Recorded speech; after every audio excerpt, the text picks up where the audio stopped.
हिंदुस्तान का शेर आया, देखो देखो कौन आया, हिंदुस्तान का शेर आया, देखो देखो कौन आया, हिंदुस्तान का शेर आया। भारत माता की जय, भारत माता की जय, वंदे मातरम, वंदे मातरम, वंदे मातरम। देखो देखो कौन आया, हिंदुस्तान का शेर आया, देखो देखो कौन आया, हिंदुस्तान का शेर आया।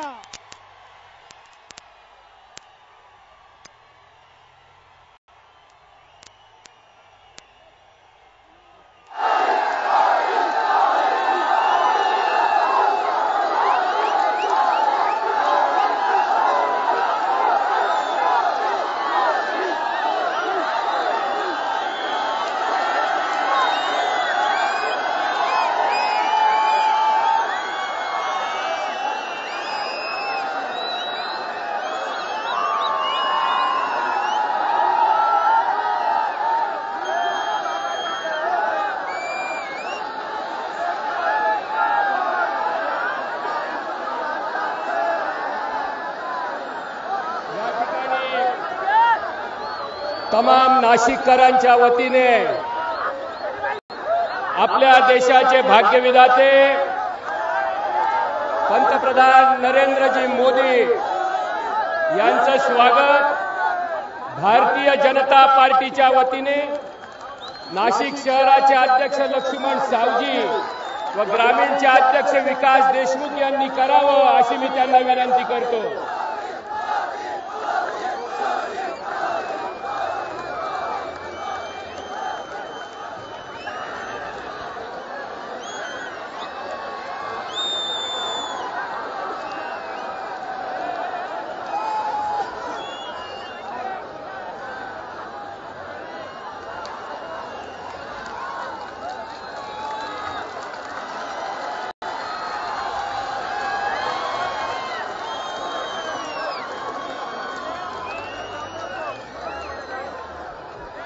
या ठिकाणी मोदीजींना शहराच्या वतीने स्मृतिचिन्ह देण्यात येत आहे, त्याचाही त्यांनी स्वीकार करावा अशी मी त्यांना विनंती करतो।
भारत माता की। प्रभू रामचंद्रांच्या पदस्पर्शाने पावन झालेल्या कुंभनगरी नाशिकच्या सभेला उपस्थित जनतेला अभिवादन। राम राम। स्वातंत्र्यवीर सावरकर, कवी कुसुमाग्रज, कर्मवीर दादासाहेब गायकवाड यांच्या स्मृतीला आदरांजली अर्पण करतो।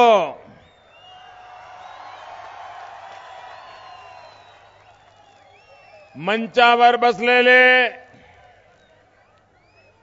श्री लक्ष्मण साहब जी, खासदार हरिश्चंद्र जी,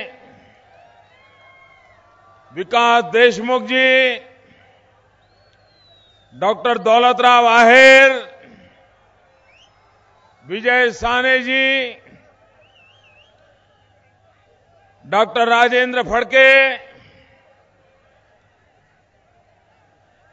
अद्वैत हिरे, पवन ठाकरे, दिलीप बोरसे, यशवंत गवड़ी, डॉक्टर राहुल आहेर, शिवाजी मानकर, माणिक कोकाटे, वेंकुट पाटिल, अशोक बुरुंगे, बाला साहेब सानप, बहन देवयानी, बहन सीमा हिरे, श्री चंद्रकांत खाड़े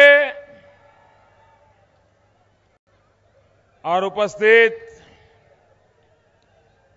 नासिक के प्यारे भाइयों और बहनों,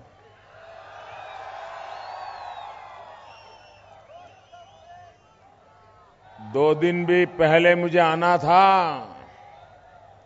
लेकिन मेरे आने से पहले मेघराज जी आ गए। आज भी मुझे आना था, तो आज भी मेघराज पहले पहुंच गए। मैं नागपुर से चला तो ऐसे सुझाव आ रहे थे कि बारिश बड़ी तेज है, लोग आ नहीं पाएंगे, फिर एक बार कैंसिल कर दिया जाए। मैंने कहा नासिक की धरती को नमन करके वापस आ जाऊंगा, लेकिन एक बार जाऊंगा।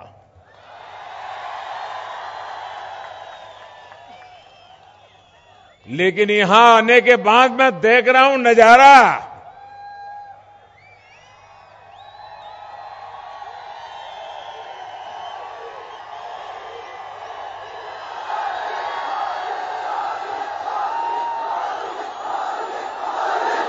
ऐसा लग रहा है आज यहां राष्ट्रवादी कुंभ मेला लग गया है।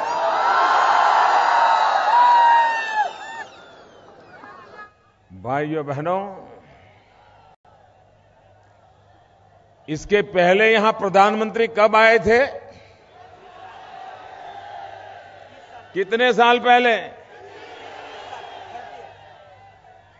देखिए, मुझे बताया गया कि 30 साल पहले आए थे।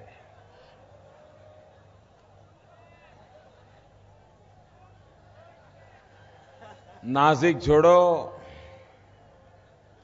नेपाल में हिंदुस्तान के प्रधानमंत्री को जाते जाते 17 साल लग गए।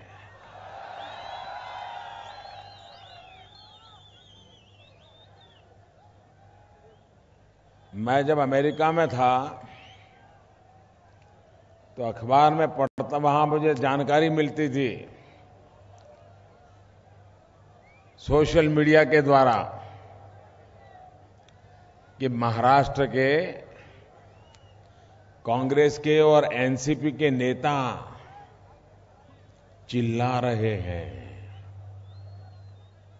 कि मोदी ये प्रधानमंत्री महाराष्ट्र में आने का दौरा क्यों बना रहे हैं, इतने दिन महाराष्ट्र में क्यों दे रहे हैं, क्या जरूरत है। मैं हैरान था। मैंने कहा अभी तो मैं गया नहीं हूं, अभी तो कार्यक्रम बन रहा है, ये रोना धोना क्यों शुरू हो गया।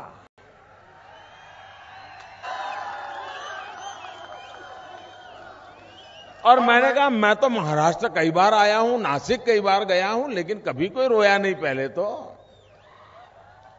मेरे मन में कुछ समझ नहीं आता था ये क्यों ऐसा तूफान खड़ा हुआ है। लेकिन ये जनता जनार्दन का रूप देख करके मुझे पता चला कि इनको डर किस बात का है। इनको मोदी का डर नहीं है, आपके प्रेम का डर है, आपके प्रेम का डर है।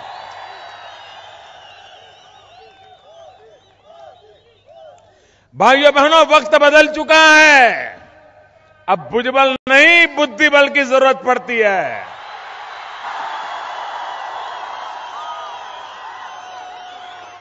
आज दुनिया बुद्धिबल से चलती है।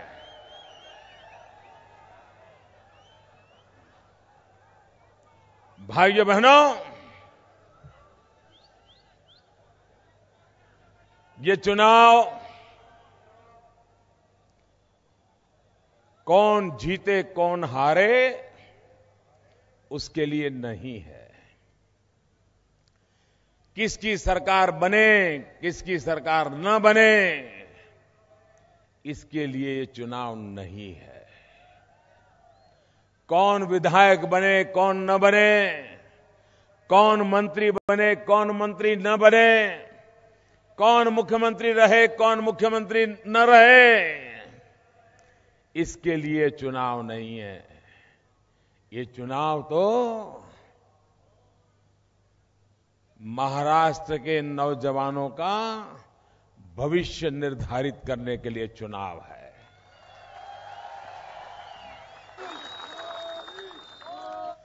पंद्रह साल में दो पीढ़ी की जिंदगी तबाह हो गई है भाइयों। और अगर 5 साल गए तो तीसरी पीढ़ी भी तबाह हो जाएगी। बेरोजगार नौजवानों की फौज खड़ी हो जाएगी। महाराष्ट्र कहीं का नहीं रहेगा। अभी भी वक्त है।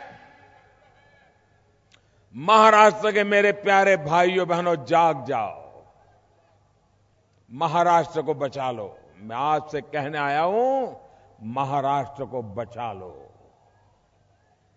इन्होंने तबाह करके रखा है भाइयों। 15 साल में ऐसी लूट चलाई, कुछ नहीं छोड़ा दोस्तों, कुछ नहीं छोड़ा। अरे मध्याह्न भोजन में बच्चों की थाली में से भी खा गए लोग। किसान का पानी लूट लिया, नौजवान का रोजगार लूट लिया। अरे करगिल के शहीदों के, गरीब विधवाओं के मकान भी लूट लिए इन्होंने। कुछ नहीं छोड़ा। और कुछ तूफान होता था तो मुख्यमंत्री बदल देते थे। कभी ये कभी वो, कभी ये कभी वो, यही चलता था जी। भाइयों बहनों, महाराष्ट्र हिंदुस्तान के जीवन में एक बहुत महामूल्य प्रदेश है। ये सामान्य प्रदेश नहीं है। अगर मुंबई और महाराष्ट्र रुक जाए तो पूरा हिंदुस्तान रुक जाता है। अगर मुंबई महाराष्ट्र चल पड़े तो हिंदुस्तान चल पड़ता है भाई। ये ताकत है इस राज्य में। आपने देखा होगा अनेक वर्षों तक महाराष्ट्र पूरे हिंदुस्तान की इकोनॉमी को खींचता था, आगे लेके जाता था। लेकिन 15 साल में महाराष्ट्र ऐसा डूबा, पता नहीं इसको बचाने के लिए कितनी मेहनत लगेगी। ऐसा पाप इन लोगों ने किया है भाई। अब कल्पना कर सकते हैं, ऐसा प्रदेश जिसके नेता अपने आप को किसानों का नेता कहलाने में गर्व करते हैं, जो मुख्यमंत्री रहे, जो केंद्र में मंत्री रहे, ऐसी फौज पड़ी है यहां।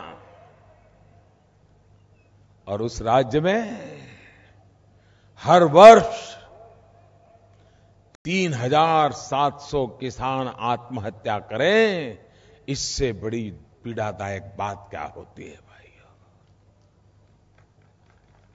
और उसके आंख में से आंसू तक नहीं टपकता है। ऐसी संवेदनाहीन सरकार न मैंने कभी सोची है न कभी सुना है भाइयों। ये चुनाव है, ये बर्बादी से मंजर से की मुक्ति का चुनाव है भाइयों। 15 अक्टूबर को चुनाव है। 15 अक्टूबर को आप कमल के निशान पर बटन दबाने वाले हो।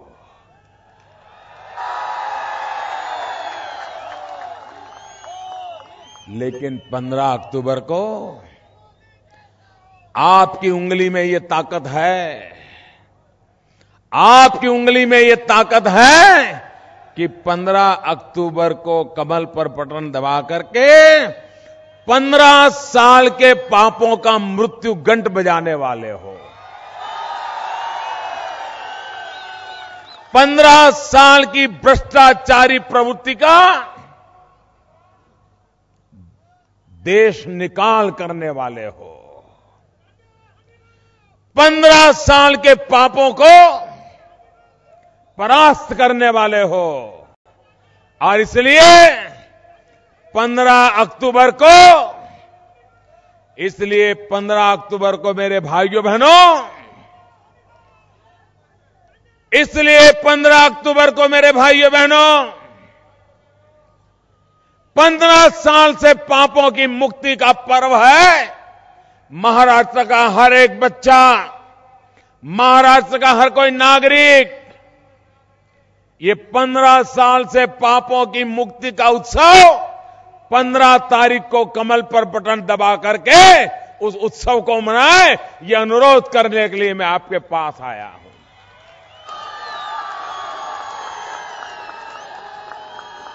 भाइयों बहनों, महाराष्ट्र में ऐसी सरकार चाहिए जो दिल्ली के साथ कंधे से कंधा मिला के खड़ी रहे, तो ताकत 11 गुना हो जानी चाहिए। अगर हॉस्टाइल गवर्नमेंट होती है तो दिल्ली के बगल में खड़ी रहे तो 1+1 2 होता है। लेकिन अगर अनुकूल सरकार खड़ी रहे तो एक के बगल में दूसरा 11 नजर आता है, 11 नजर आता है। यह ताकत में फर्क आता है। और इसलिए भाइयों बहनों, मैं आपसे आग्रह करने आया हूं। 15 साल आपने लूटने दिया, अब मत लूटने दीजिए, मत लूटने दीजिए। महाराष्ट्र को बचाने के लिए पूर्ण बहुमत के साथ भाजपा की सरकार बनाइए। आधा अधूरा नहीं, टूटा फूटा नहीं, पूर्ण बहुमत वाली सरकार चाहिए। भाइयों बहनों, मैं राजनीतिक छुआछूत में विश्वास नहीं करता हूं। हम टीम इंडिया का कल्पना लेकर के काम करते हैं। प्रधानमंत्री और मुख्यमंत्री एक इंडिया की टीम इंडिया बनकर के देश का भला करे, ये हम सपना देखते हैं। और इसीलिए मैंने अभी घोषणा की है, 14 नवंबर को चाचा नेहरू की 125वीं जयंती आ रही है। वो देश के प्रथम प्रधानमंत्री थे। ये सरकार भाजपा की है, लेकिन हमने तय किया है चाचा नेहरू की 125वीं जयंती सरकार मनाएगी।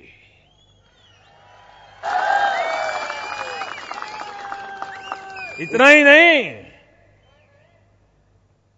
14 नवंबर को चाचा नेहरू की जन्म जयंती है। 19 नवंबर को उनकी बेटी इंदिरा जी की जन्म जयंती है।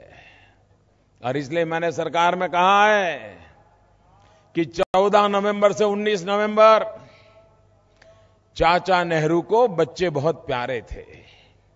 वो बच्चों को बहुत प्यार करते थे। हमने कहा है कि 14 नवंबर से 19 नवंबर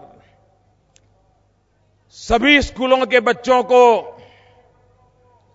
पर्सनल हाइजीन की शिक्षा दी जाए, साफ सुथरे रहने की शिक्षा दी जाए, हाथ धोकर के खाना क्यों खाना चाहिए, नाखून क्यों काटना चाहिए, बाल क्यों संवारना चाहिए, बच्चों के लिए समय देगाऊंगा मैं।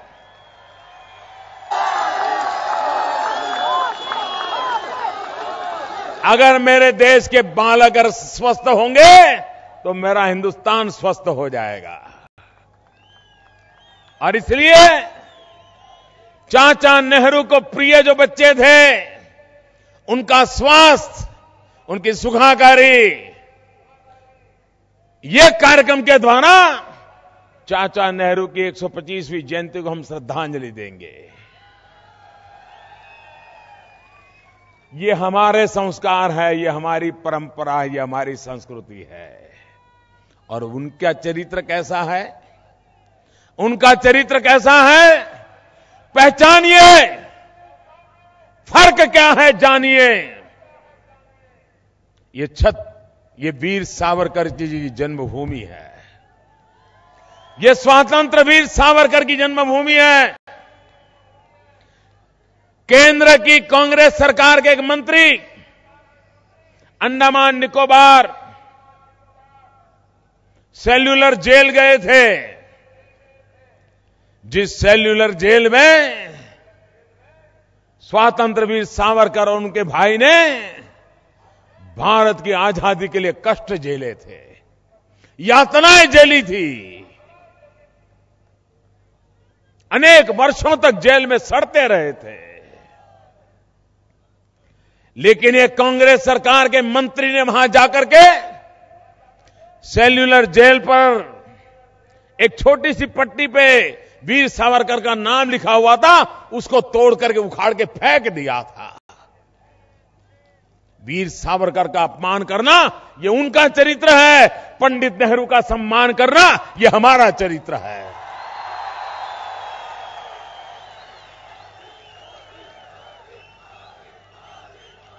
हम राजनीतिक भेदभाव नहीं करते हैं, हम राजनीति में छुआछूत में विश्वास नहीं करते हैं। हम सबका साथ, सबका विकास, इसी मंत्र को लेकर के चलने वाले लोग हैं। भाइयों बहनों, यहां पर प्याज की खेती होती है।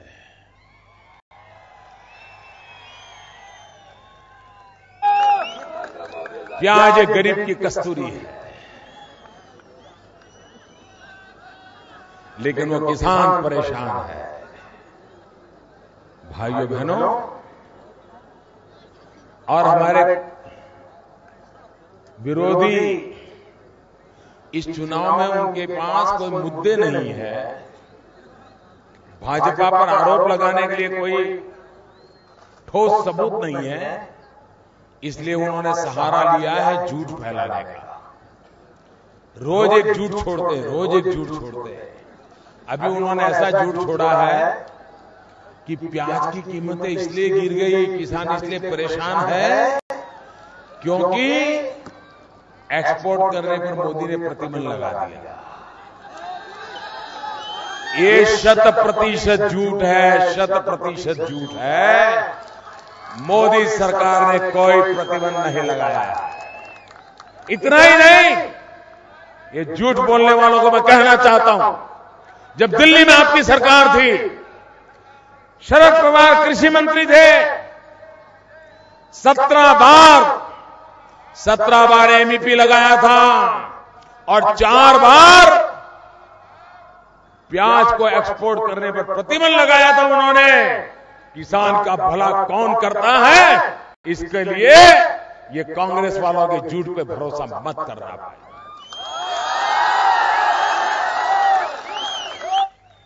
और मैं किसानों को विश्वास देना चाहता हूं, प्याज की खेती करने वाले हो, कपास की खेती करने वाले हो, मैं किसानों को भरोसा दिलाना चाहता हूं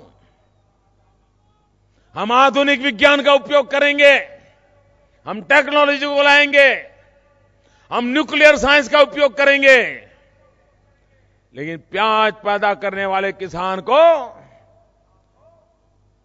अपनी मेहनत का पूरा फल मिले, इसका प्रबंध करने के लिए हम बंधे हुए हैं और उसके मैं आपको जिम्मेवारी देता हूं।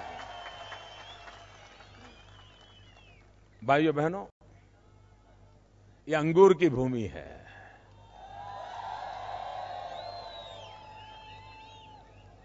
लेकिन अंगूर की उम्र बहुत कम होती है, कुछ ही समय में अंगूर खराब हो जाता है और बेचारा किसान अंगूर पैक करे, भेजे, तब तक तो पता नहीं कभी 10%, कभी 20% खराब हो जाते हैं। मैं अभी अमेरिका गया था, पेप्सी के सीईओ को मिला मैंने कहा, ये जो सॉफ्ट ड्रिंक आप लोग बेचते हो, अरबों खरबों रुपया का व्यापार करते हो, सिंथेटिक चीजों को डाला जाता है। मैंने कहा, क्या पेप्सी हो, कोका कोला हो, और भी सॉफ्ट ड्रिंक हो, क्या उसमें नेचुरल फ्रूट जूस मिक्स किया जा सकता है क्या? फलों का रस उसमें मिक्स किया जा सकता है क्या? मैंने कहा, ज्यादा नहीं, 5% भी अगर फलों का सच्चा रस अगर मिक्स किया जाए तो पीने वाले के स्वास्थ्य को भी लाभ होगा और सबसे बड़ा लाभ, मेरे किसानों के फल तुरंत बिक जाएंगे। उसका अंगूर बिक जाएगा, उसका संतरा बिक जाएगा, खराब नहीं होगा। पेप्सी के सीईओ ने कहा कि हम जांच करेंगे, आपकी बात पर हम गौर करेंगे। मैंने भारत सरकार में भी वैज्ञानिकों को कहा है कि इस पर प्रयोग कीजिए, मुझे बताइए, और अगर ये प्रयोग सफल हो सकता है तो मैं एक कानून लाऊंगा ताकि मेरे किसान जो फल पैदा करते हैं उनको तुरंत बाजार मिल जाए।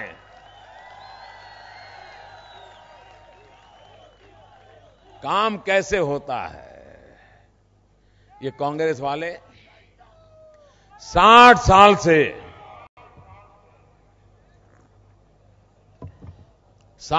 से कांग्रेस वाले राज कर रहे हैं। पंचायत से लेकर के पार्लियामेंट तक उनका राज है। क्या कभी 60 साल में उन्होंने आपको अपने काम का हिसाब दिया क्या? पूरी ताकत से जवाब दो ना, डरते क्या हो? कभी अपने काम का हिसाब दिया क्या? वादे कभी निभाए क्या? वादों के लिए जवाब दिया क्या? वोट लेकर के भाग गए कि नहीं भाग गए? दूसरा चुनाव आया तो दूसरे वादे लेकर के आए कि नहीं आए? यही खेल चलता रहा कि नहीं चलता रहा? जिन्होंने 60 साल तक जवाब नहीं दिया, वो मोदी से 60 दिन का जवाब मांग रहे। मोदी बताएं 60 दिन में क्या किया, बताओ। मुझे पूछ रहे हैं, मुझे बताइए, पेट्रोल का दाम कम हुआ कि नहीं हुआ? डीजल का दाम कम हुआ कि नहीं हुआ? महंगाई बढ़नी बंद हो गई कि नहीं हो गई? तेज गति से बढ़ रही थी कि नहीं बढ़ रही थी?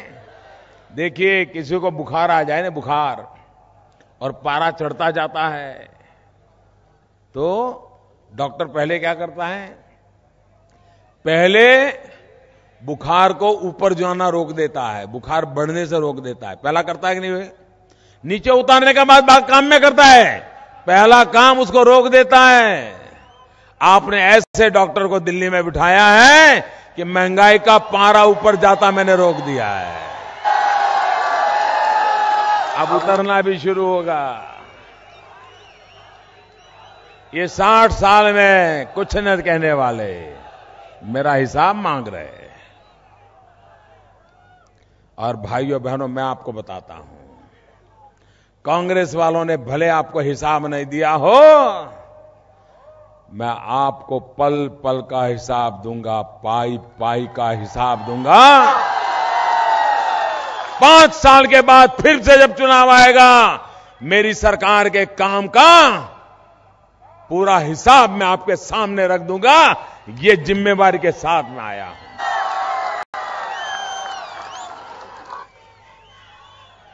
भाइयों बहनों,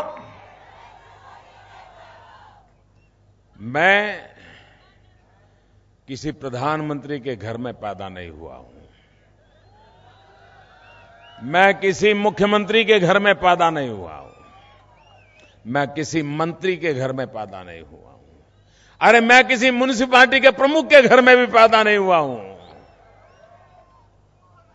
मैं तो एक गरीब परिवार में पैदा हुआ हूं। आप ही के बीच से निकला हूं। आप ही के बीच से निकला हूं।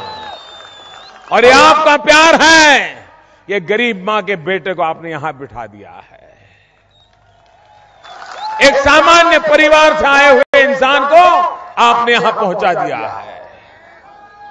और इसलिए जो प्रधानमंत्री के घरों में पैदा हुए, उन्होंने बड़े बड़े लोगों की भलाई का काम किया। जो मुख्यमंत्रियों के घरों में पैदा हुए, उन्होंने उनकी बराबरी के लोगों का काम किया। मैं गरीबों में पैदा हुआ हूं। मैं गरीबों की भलाई के लिए काम करूंगा। मेरी सरकार उनके लिए समर्पित है। उनकी जिंदगी में बदलाव आए, नौजवान को रोजगार मिले। आज हर मां बाप को पूछिए क्या चाहिए, हर कोई कहता है मेरे बेटे को रोजी रोटी मिल जाए, नौजवान को रोजगार मिले। हमने मेक इन इंडिया का अभियान चलाया है। मेक इन इंडिया में हम दुनिया भर के लोगों को कहते हैं आइए हिंदुस्तान में पूंजी निवेश कीजिए, कारखाने लगाइए, हमारे नौजवान को रोजगार दीजिए। मैं अभी जापान गया था। जापान ने $3 ट्रिलियन, भारत में ट्रिलियन वाला शब्द ही पहली बार सुनने में मिला। $3 ट्रिलियन मतलब हुआ करीब करीब 2 लाख करोड़ रुपया। जापान पूंजी निवेश करेगा। आपके महाराष्ट्र में भी इंडस्ट्रियल एस्टेट खड़ा करने वाला है जापान। कितने नौजवानों को रोजगार मिलेगा भाइयों। अभी चीन के राष्ट्रपति आए थे, वो 1.25 लाख करोड़ रुपया लगाने की घोषणा करके गए। अभी मैं अमेरिका गया था।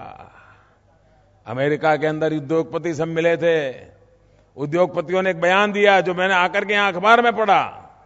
उन्होंने कहा कि हम करीब 3.5 लाख करोड़ रुपया का पूंजी निवेश आने वाले दिनों में हिंदुस्तान करेंगे। भाइयों बहनों, जुलाई अगस्त 2013 और जुलाई अगस्त 2014, जुलाई अगस्त 2013 के अंदर जो पूंजी निवेश की बात हुई थी, 2014 के जुलाई अगस्त के अंदर 76% वृद्धि हो गई। 76% वृद्धि हो गई। यह ताकत है सरकार की। भाइयों बहनों, मुझे विकास की नई ऊंचाइयों को पार करना है। हमारी सारी समस्याओं का समाधान विकास में है। जातिवाद के झगड़ों से समस्या का समाधान नहीं है। प्रांतवाद का जहर फैला करके समस्याओं का समाधान नहीं है। ऊंच नीच के भेद कर करके समस्याओं का समाधान नहीं है। छुआछूत की राजनीति कर करके समस्याओं का समाधान नहीं है। पंथ संप्रदाय के भेद कर करके समस्याओं का समाधान नहीं है।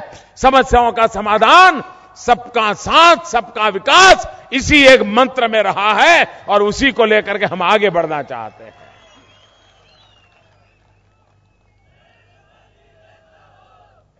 भाइयों बहनों, ये हमारा देश हजारों साल से है कि नहीं है? ऐसे नहीं। यहां वाइन बहुत बनता है ना, तो जवाब तो दो।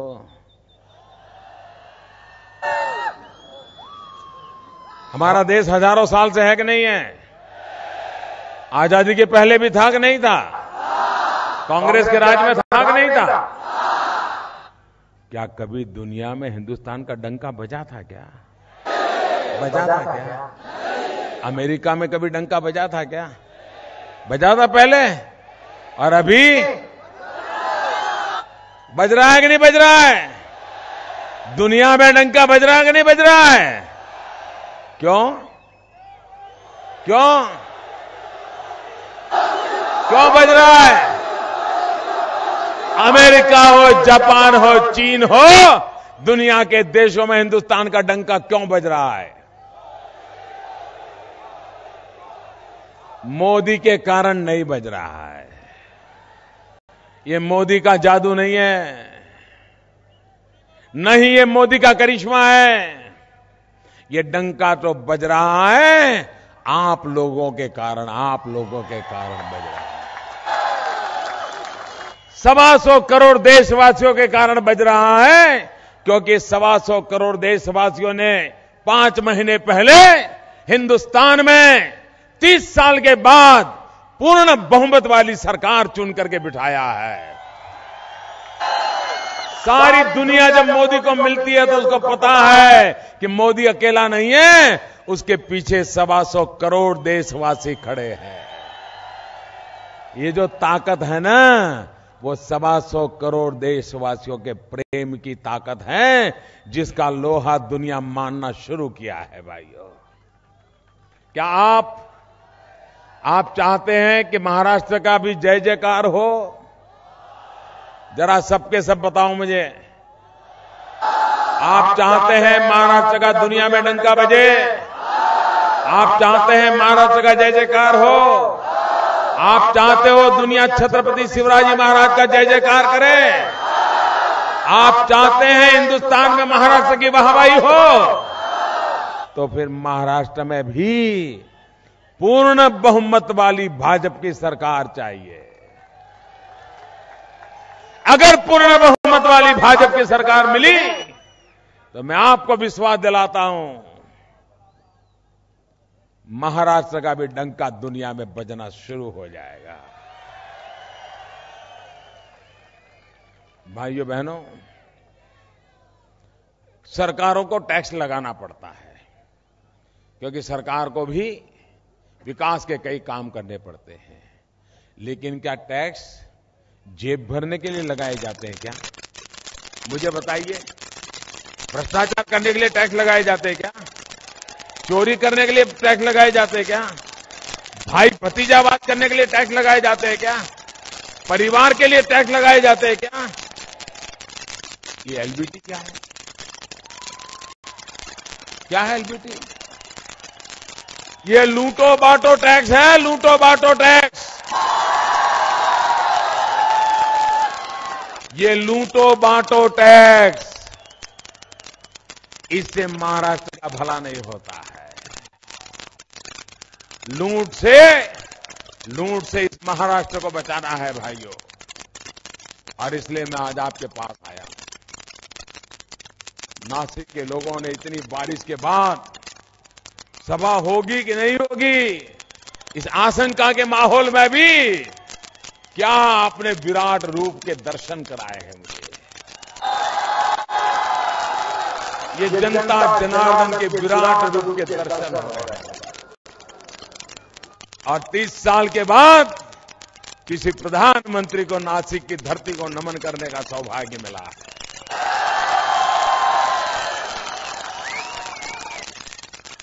सभी उम्मीदवार मेरे पास खड़े हो जाएं। चुनाव में असेंबली के उम्मीदवार मेरे पास खड़े हो जाएं। उम्मीदवार, सारे उम्मीदवार जरा खड़े रहो ताकि सब कुछ खड़े रहो। क्या मेरे नासिक के भाइयों बहनों, एक काम करोगे, पूरा करोगे, पक्का करोगे, विश्वास करूं आप पर। मेरी सभा पूरी होने के बाद यहां पर कोई प्लास्टिक के बोतल पड़े हो, कोई कागज पड़े हो, कोई प्लास्टिक पड़ा हो, कूड़ा कचरा पड़ा हो, उसको साफ करके जाओगे।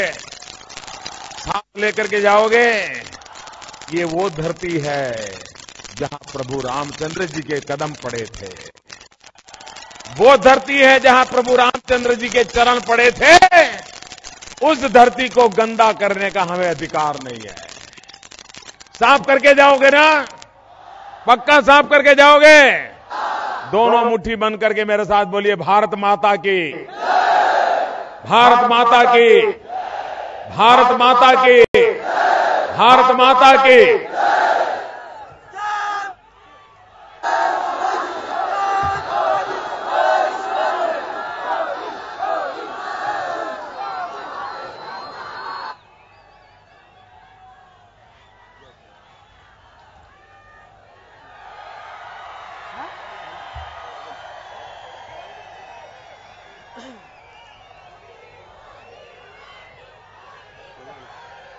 आज या ठिकाणी माननीय पंतप्रधान नरेंद्रजी मोदी यांच्या सभेसाठी भर पावसामध्ये आलेल्या सर्व नाशिकच्या माता भगिनी आणि